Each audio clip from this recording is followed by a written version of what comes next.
Go to London and speak to Ronan Lee. He's a visiting scholar at Queen Mary University of London's International State Crime Initiative. Ronan, welcome to this news hour.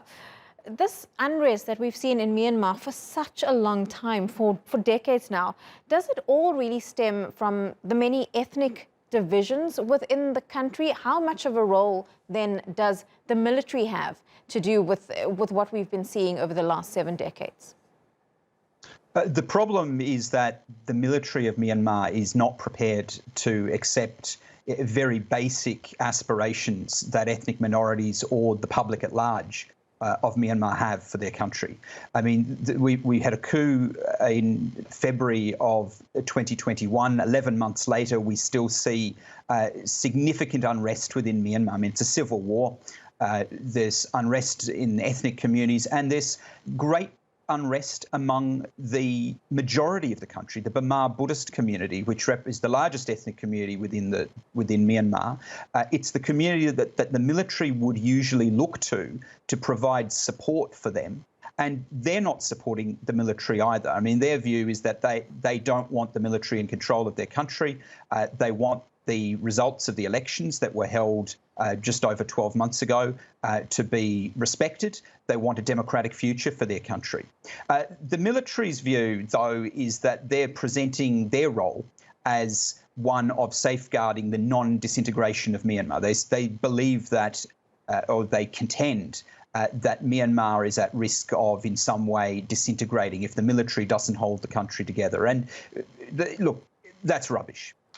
What ethnic minorities want is for a federal structure, a federal government structure that respects their rights and respects their ability to have some control over their day-to-day affairs, to ensure that their cultures are respected. The military doesn't accept that that's a legitimate path forward. What the majority of Myanmar wants, so the Burma Buddhist community majority, they want their democratic aspirations respected.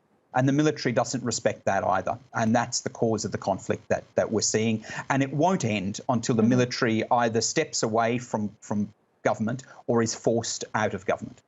Well, then, with all of that being said, is there still a political solution here to try and restore democracy? Because even when Aung San Suu Kyi was in power, she still had to work alongside the military, and we saw even during her time what's been called the ethnic cleansing of the Rohingya. So, what's the way forward here for a country that has been troubled for such a long time?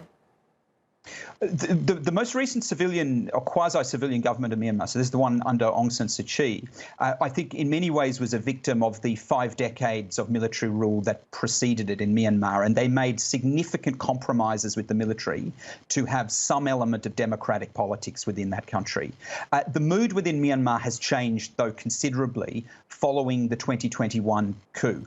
The mood within Myanmar among the general population is for there to be no longer compromise with the military of Myanmar. The people now understand that compromise with the military is not possible, that the military will not accept the people's will, and the military will never accept a democratic future.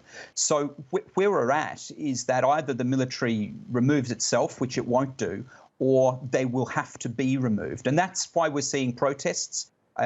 Peaceful protests on the part of many people in Myanmar. There's a nationwide general strike and civil disobedience, but also violent action against the military. There's a defensive war that's been called for by the alternative government, the National Unity Government, and that's an attempt to remove the military by using violent means as well. Ronan Lee, great to get your perspective on all of this. Live to us there from London. Thanks a lot.